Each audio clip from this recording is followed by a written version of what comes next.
not going to introduce any new concepts about stable isotopes that you have not already heard about.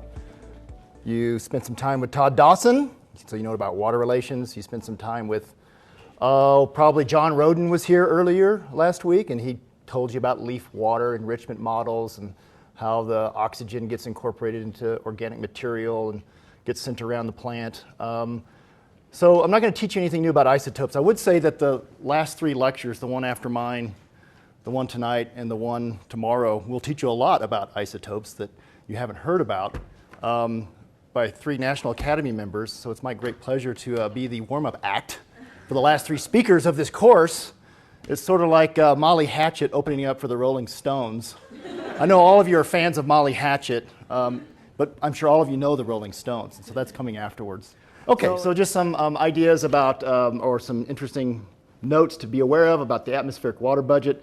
Most of the water in the atmosphere occurs in the troposphere, not much in the stratosphere. Although stratospheric ice might be important for having some radiative effects, most of what we're interested in coupling the ocean and land surface to the atmosphere involves water vapor in the troposphere. Important greenhouse effects of atmospheric water vapor, half the contribution to the greenhouse effect. The residence time, however, of a water molecule is really, really short. So it's a highly dynamic system, maybe in contrast to things you've learned about other greenhouse gases like methane and CO2, which stick around in the atmosphere a long time and get well mixed throughout the troposphere.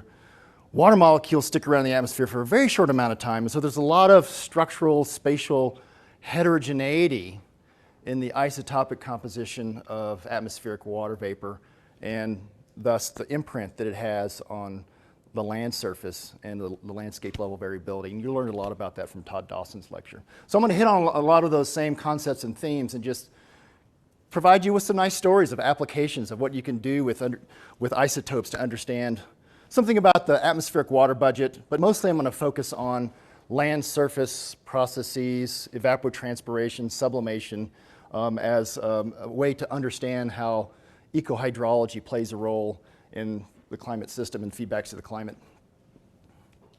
Okay, so a roadmap for my lecture, and I'll stop between each one of these segments and give you a couple minutes to ask questions if you'd like. I'll spend just a little bit of time talking about the atmospheric water budget.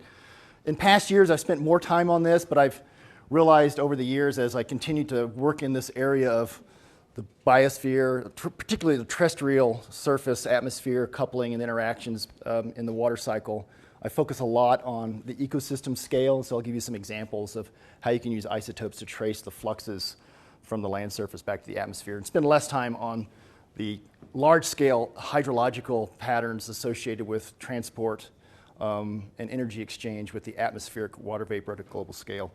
If you want to know more about that, I've put some readings in your folder, particularly the reading by GATT 2000 is a really nice overview and introduction about the atmospheric water budget that I'll mention a few things about, but I'm going to pass quickly on to some more local scale eco-hydrological applications.